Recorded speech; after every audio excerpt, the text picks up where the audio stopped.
সেবি registration পেতে গেলে সবথেকে বড় গুরুত্বপূর্ণ হচ্ছে এনআইএসএম এক্সামটা পাস করা। তো এই এনআইএসএম এক্সামের জন্য সবচেয়ে সহজ ব্যাপার, যেটা যদি কেউ রিসার্চ অ্যানালিস্ট হতে চান অথবা ইনভেস্টমেন্ট অ্যাডভাইজার হতে পারেন, তাদের জন্য বিভিন্ন পরীক্ষা রয়েছে। ইনভেস্টমেন্ট অ্যাডভাইজারের জন্য এক্সএ প্লাস এক্সবি দুটো পরীক্ষা পাস করতে হয়, এবং তাছাড়া আরও অনেক হার্ডেল পার হতে হয়।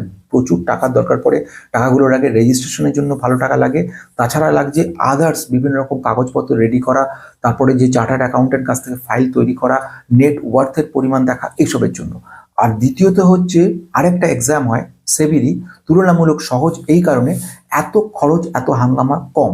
সেটা হচ্ছে এক্সভি পেপার। এক্সভি পেপারের কাজ কি? রিসার্চ অ্যানালিস্ট, কোনো স্টকের প্রেডিকশন দেওয়া, স্টক অ্যানালিসিস করা, কোম্পানি অ্যানালিসিস করা, বেশ বড় সড়ো ব্যাপার। এবং সব থেকে বড় এনআইএসএম, তো এনআইএসএম করে কিছু লাভ নেই।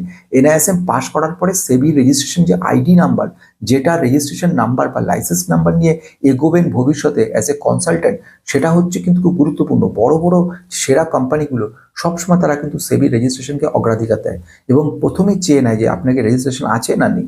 যদি রেজিস্ট্রেশন থাকে তবেই তারা ইন্টারভিউ ডাকে, না হলে কি ডাকবে না।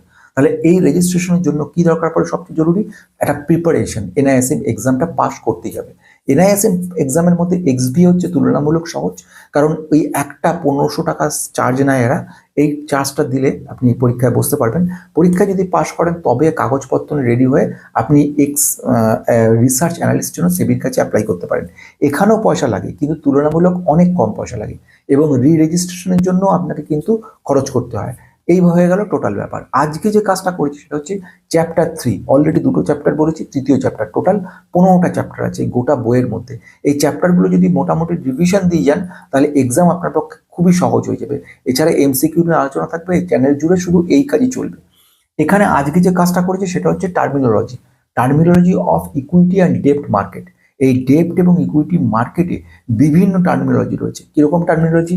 যেরকম ফেস ভ্যালু বলতে কি বোঝায়, মার্কেট ভ্যালু বলতে কি বোঝায়, তাছাড়া হচ্ছে বুক ভ্যালু বলতে কি বোঝায়, ইপিএস কি জিনিস, পি রেশিও কি জিনিস, ডিভিডেন্ড ইল্ড বলতে কি বোঝায়, মার্কেট ক্যাপ কিভাবে ক্যালকুলেশন করা হয়, ফ্রি ফ্লোট মার্কেট ক্যাপ বলতে কি বোঝায়, তারপর কর্পোরেট অ্যাকশন কি হয়।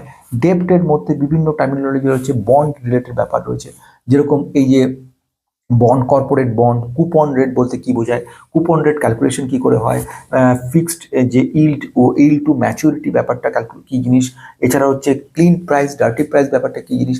এই সমস্তগুলোর খুব শর্টে কনসাইজ ওয়েতে একটা 10-12 মিনিটের একটা ভিডিও করেছি।